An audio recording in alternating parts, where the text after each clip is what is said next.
ज्ञान वाणी का नव उपहार, पहुंची शिक्षा के द्वार, पढ़े लिखे और बने कुशल, ज्ञान वाणी का उद्देश्य सफल। ज्ञान वाणी।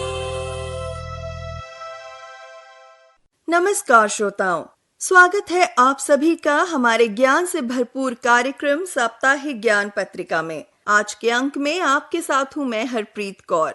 श्रोताओं, शिक्षा एक ऐसा धन है जिसे ना तो कोई चुरा सकता है और ना ही छीन सकता है। ये एकमात्र ऐसी पूंजी है जो बांटने से और भी बढ़ती है। आधुनिक तकनीकी संसार में शिक्षा एक मुख्य भूमिका निभाती है। ये हमारे उज्जवल भविष्य के लिए एक आवश्यक उपकरण है। इन्हीं सब बातों को ध्यान में रखकर हम अपने कार्यक्रम के माध्यम से आप तक ऐसी जानकारियां पहुंचाते हैं जिनकी सहायता से आप अपने भविष्य को संवार सके। तो चलिए कार्यक्रम में आगे बढ़ते हैं और आपको सुनवाते हैं मुख्य शैक्षिक जानकारियां संक्षेप में। इग्नू आयोजित कर रहा है 28वां professor G Ram Reddy memorial lecture. IGNOU आयोजित करेगा UGC approved refresher program. IGNOU ने आमंत्रित किए स्टार्टअप कंपटीशन 2023 के लिए आवेदन। जानकारी देंगे आपको इग्नू के BA vocational studies MSME program की। आप सुन रहे हैं साप्ताहिक ज्ञान पत्रिका सिर्फ ज्ञानवाणी FM 105.6 मेगाहर्ट्ज पर। इंदिरा गांधी राष्ट्रीय मुक्त विश्वविद्यालय 2 जुलाई 2023 को 28वें professor G Ram Reddy memorial lecture का आयोजन करने जा रहा है। इस मौके पर मुख्य अतिथि के रूप में मौजूद रहेंगे भारत सरकार के माननीय केंद्रीय शिक्षा राज्य मंत्री डॉक्टर सुभाष सरकार और सारस्वत अतिथि के रूप में मौजूद रहेंगे renowned linguist Padma Bhushan professor Kapil Kapoor. इस समारोह का आयोजन इग्नू के बाबा साहेब अम्बेडकर सभागार में किया जाएगा। प्रोफेसर जी राम रेड्डी भारत में दूर शिक्षा के अग्रदूत थे। वे देश के प्रथम मुक्त शिक्षा संस्थान आंध्र प्रदेश मुक्त विश्वविद्यालय और इंदिरा गांधी राष्ट्रीय मुक्त विश्वविद्यालय के संस्थापक कुलपति थे। वे एक मुक्त, सहृदय एवं सहज उपलब्ध होने वाले सुसंस्कृत एवं मर्यादित व्यक्ति थे। इग्नू हर साल 2 जुलाई यानी प्रोफेसर जी राम रेड्डी की पुण्यतिथि पर उनको श्रद्धांजलि अर्पित करते हुए हर साल उनकी याद में स्मृति व्याख्यान यानी मेमोरियल लेक्चर का आयोजन करता है। श्रोताओं, इंदिरा गांधी राष्ट्रीय मुक्त विश्वविद्यालय के staff training research institute of distance education यानी स्ट्राइड के द्वारा एक यूजीसी अप्रूव्ड रिफ्रेशर प्रोग्राम का आयोजन किया जाएगा। इस प्रोग्राम का विषय है design, development and delivery of MOOCs, जिसे 24 जुलाई 2023 से 4 अगस्त 2023 तक ऑनलाइन माध्यम से कंडक्ट किया जाएगा। इस कार्यक्रम में state open universities, distance educational institutes और अन्य हायर एजुकेशन इंस्टीट्यूशन से लगभग 50 टीचर्स भाग ले सकेंगे। इस कार्यक्रम के बारे में अधिक जानकारी प्राप्त करने के लिए आप इग्नू के स्ट्राइड को कांटेक्ट कर सकते हैं या फिर आप विजिट कर सकते हैं इग्नू की ऑफिशियल वेबसाइट www.ignu.ac.in पर। इंदिरा गांधी राष्ट्रीय मुक्त विश्वविद्यालय के national centre for innovation in distance education यानी NCIDE के द्वारा स्टार्टअप कंपटीशन 2023 के लिए आवेदन आमंत्रित किए गए हैं। भारत सरकार के आत्मनिर्भर भारत अभियान को बढ़ावा और सहयोग देने के उद्देश्य से इग्नू अपने छात्रों और पूर्व छात्रों के लिए इस प्रतियोगिता का आयोजन कर रहा है। ये प्रतियोगिता 2 राउंड्स में आयोजित की जाएगी और जो भी छात्र इस प्रतियोगिता में भाग लेना चाहते हैं उन्हें 21 जुलाई 2023 तक अपने आवेदन जमा करने होंगे। इस प्रतियोगिता के बारे में विस्तृत जानकारी आप इग्नू की ऑफिशियल वेबसाइट www.ignu.ac.in से प्राप्त कर सकते हैं। इसके अलावा आप डायरेक्टर ncide@ignu.ac.in पर ईमेल करके भी अपने डाउट्स को क्लियर कर सकते हैं।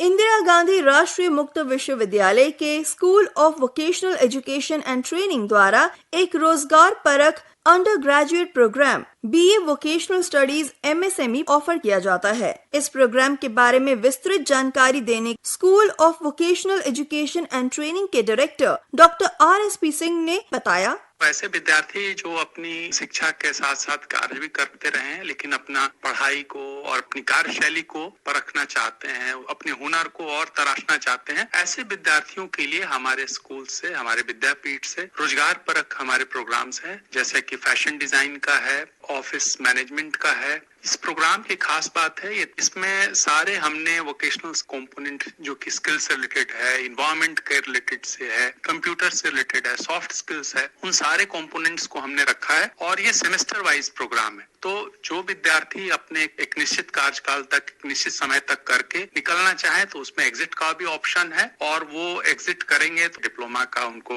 सर्टिफिकेट मिलेगा और यदि 3 वर्ष में पूरा कंप्लीट करते हैं तो उन्हें BA का डिग्री प्राप्त होगा। तो उम्मीद है कि हमारे नए विद्यार्थी जो +2 कंप्लीट करके आ रहे हैं या MSME या इंडस्ट्री से जुड़े हुए हैं और अपना वो चाहते हैं कि उसमें स्किल्स को और बढ़ाएं, तो ऐसे विद्यार्थियों को इस प्रोग्राम में जुड़ना चाहिए। इंदिरा गांधी राष्ट्रीय मुक्त विश्वविद्यालय के school of performing and visual arts द्वारा 28 जून 2023 को KNY पतंजलि के तेलुगु नॉवेल गोपात्रुडु पर आधारित एक परफॉर्मेंस का आयोजन किया गया। इस नाटक का मंचन इग्नू के बाबा साहेब अम्बेडकर सभागार में किया गया। इस मंचन के लिए हिंदी ट्रांसलेशन राजीव वेलिचेती द्वारा किया गया और इस नाटक का निर्देशन किया प्रोफेसर G भारद्वाज ने। तो श्रोताओं, ये थी शिक्षा से संबंधित मुख्य जानकारियाँ। आप सुन रहे हैं साप्ताहिक ज्ञान पत्रिका। साप्ताहिक ज्ञान पत्रिका में अब समय है हमारे करियर सेगमेंट का, जिसमें आज हम जानेंगे कि किस तरह आप फैशन डिजाइनिंग के क्षेत्र में अपना करियर बना सकते हैं। श्रोताओं, फैशन डिजाइनिंग दुनिया में अत्यधिक रचनात्मक और डिमांड वाले करियर्स में से एक है। ये विशेष रूप से उन लोगों के लिए है जो फैशन के रुझानों, स्केच डिजाइनों की पढ़ाई करना, पहनावे में कुछ नया और रचनात्मक क्रिएट करना पसंद करते हैं। फैशन डिजाइनिंग में करियर शुरू करने के लिए एक बुनियादी डिजाइन डिप्लोमा या डिग्री प्रोग्राम लेने की जरूरत होती है, ताकि आपको कपड़े और परिधान डिजाइन करने के साथ साथ नए ट्रेंड्स के बारे में भी पता लग सके। एक बार जब आप फैशन डिजाइनिंग में अपना करियर बना लेते हैं तो आपको इस बात की अच्छी समझ हो जाती है कि किस इंसान पर किस तरह के कपड़े अच्छे लगेंगे। आप एक खुदरा खरीदार के रूप में अपना खुद का स्टोर भी बना सकते हैं और अपने उत्पादों को बेच सकते हैं, या फिर आप अन्य डिजाइनरों से भी उत्पाद प्राप्त कर सकते हैं। फैशन डिजाइनिंग का कोर्स करके आप रिटेल मैनेजर के तौर पर काम कर सकते हैं। एक रिटेल मैनेजर कर्मचारियों के दैनिक लक्ष्य निर्धारित करने के लिए जवाबदेह होता है और ये सुनिश्चित करता है कि मार्केटिंग और प्रमोशन उचित तरीके से काम कर रहे हैं या नहीं। इसके अलावा आप एक फैशन स्टाइलिस्ट भी बन सकते हैं। जब हम फैशन डिजाइनिंग में करियर की बात करते हैं तो ये सबसे कठिन और सबसे रोमांचक जॉब प्रोफाइल्स में से एक है। एक फैशन स्टाइलिस्ट होने के नाते आपका काम कस्टमर की बॉडी टाइप, प्रेफरेंस और पसंद के अनुसार डिजाइनर कलेक्शन से सही आउटफिट का चयन करना है। एक स्टाइलिस्ट के तौर पर आप मेकअप, एक्सेसरीज, हेयर स्टाइल से लेकर किसी व्यक्ति के ओवरऑल लुक का ख्याल रखते हैं। आप टेक्सटाइल डिजाइनर के रूप में भी काम कर सकते हैं। एक टेक्सटाइल डिजाइनर प्रिंटेड फैब्रिक, बुनाई और पैटर्न के लिए 2D यूनिक या दोहराव वाले पैटर्न डिजाइन करता है।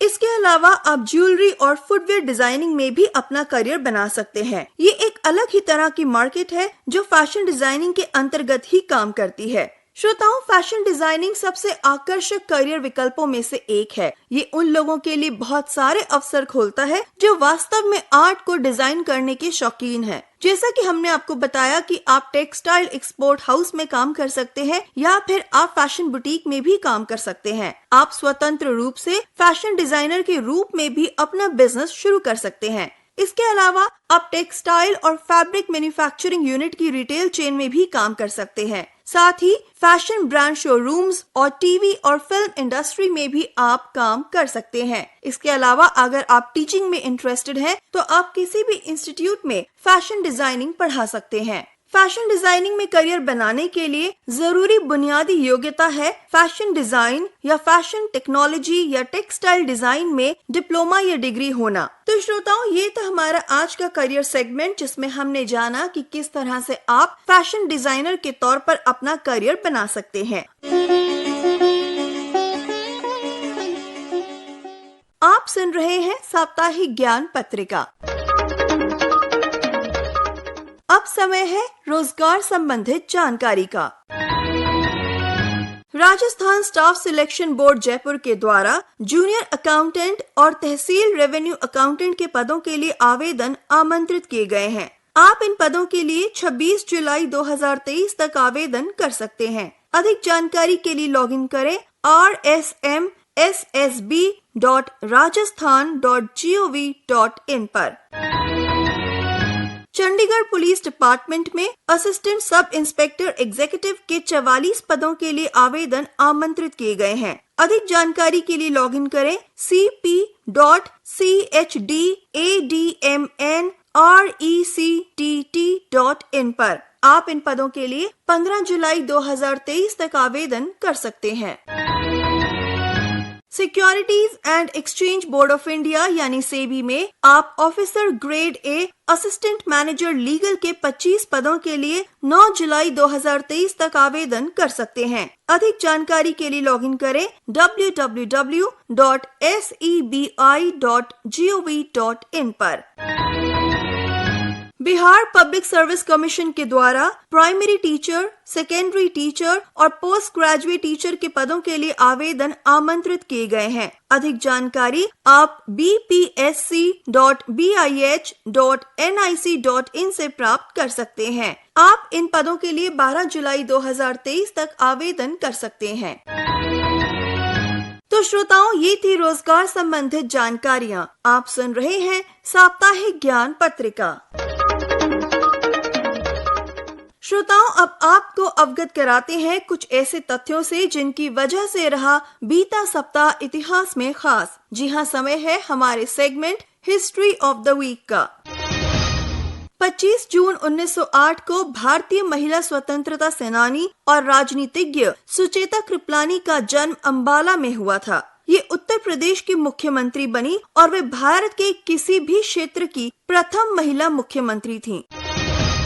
26 जून 1906 को पहली ग्रां प्री मोटर रेसिंग इवेंट का आयोजन हुआ। 27 जून 1957 को ब्रिटेन की मेडिकल रिसर्च काउंसिल ने एक रिपोर्ट जारी की जिसमें बताया गया कि धूम्रपान की वजह से फेफड़ों का कैंसर हो सकता है। ये रिपोर्ट 25 साल के शोध पर आधारित थी। 28 जून 1919 को वर्साय शांति संधि पर दस्तखत के साथ ही प्रथम विश्व युद्ध का अंत हुआ था। 29 जून 2007 को आईफोन के नाम से जाना जाने वाला पहला स्मार्टफोन बाजार में आया था। 30 जून 1937 को दुनिया का पहला इमरजेंसी नंबर 999 लंदन में जारी किया गया था। 1 जुलाई 1881 को दुनिया का पहला अंतर्राष्ट्रीय टेलीफोन कॉल कनाडा और संयुक्त राज्य अमेरिका के बीच किया गया था। तो श्रोताओं, ये थे बीते सप्ताह के इतिहास से जुड़े कुछ महत्वपूर्ण तथ्य। आप सुन रहे हैं साप्ताहिक ज्ञान पत्रिका। श्रोताओं, आज पूरा भारत देश मना रहा है डॉक्टर्स डे यानी डॉक्टर दिवस, और आज के स्पेशल सेगमेंट में हम इसी दिन की बात करेंगे।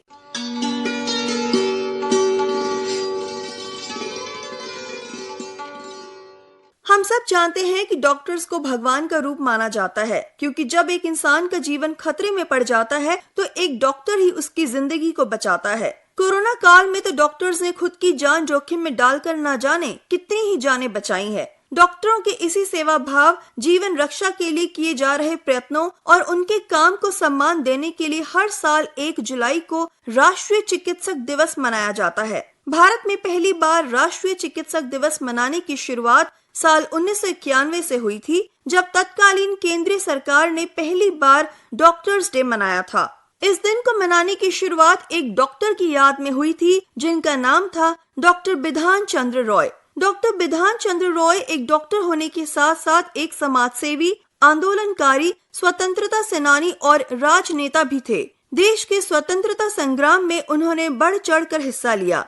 सन 1948 में वे पश्चिम बंगाल के दूसरे मुख्यमंत्री बने। उन्हें पश्चिम बंगाल का आर्किटेक्ट भी माना जाता है। 4 फरवरी 1961 को मानवता की सेवा में अभूतपूर्व योगदान के लिए उन्हें भारत रत्न का सम्मान भी प्रदान किया गया। उनकी निस्वार्थ भाव से समाज सेवा और देश की सेवा करने के जज्बे को सम्मान और श्रद्धांजलि देने के लिए 1 जुलाई को उनके जन्म दिवस और पुण्यतिथि को नेशनल डॉक्टर्स डे के रूप में मनाया जाता है। तो श्रोताओं, ये था हमारा आज का स्पेशल सेगमेंट जिसमें हमने जाना कि आखिर क्यों मनाते हैं डॉक्टर दिवस।